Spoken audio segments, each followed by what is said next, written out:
The Syrian Foreign Ministry blames Saudi Arabia, Qatar and Turkey for the ongoing terrorist attacks across the Arab nation.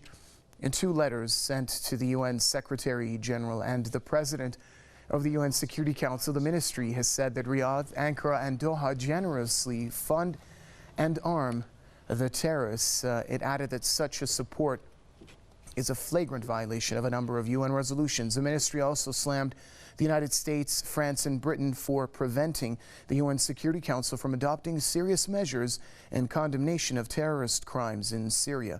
It added that such inaction would further embolden the terrorists to escalate their violence.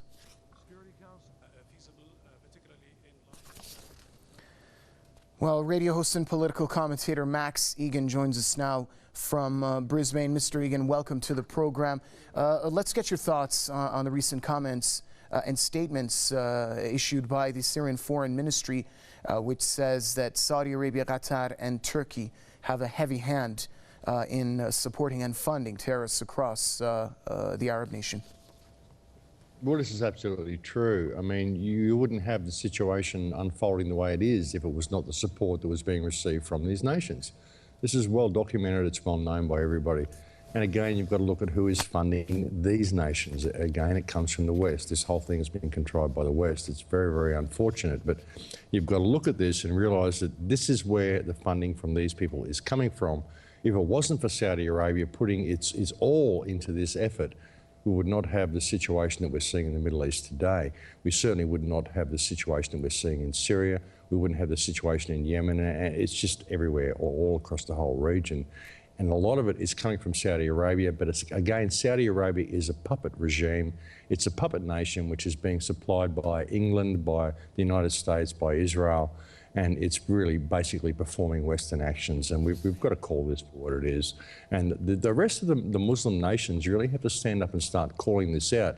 And they can do so without violence, but we need Muslim nations to really start standing up and stop kowtowing to Western interests and start calling this out for what it is and stop supporting this Western imperialism. It really has to stop.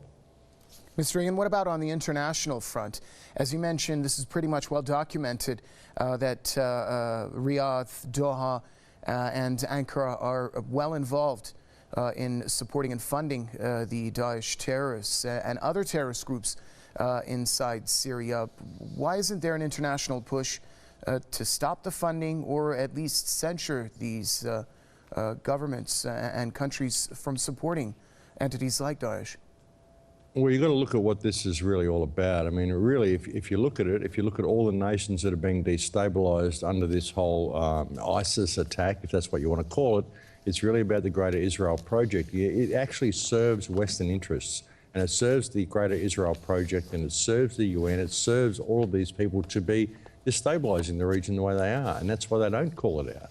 And we're not hearing more about it because of the media. Again, in the West, it's the Western media which promotes the lie to the people, promotes the propaganda to the people, and keeps the promotion of this war, this fake war, it just keeps it continuing. I mean, it's so contrived, it really is.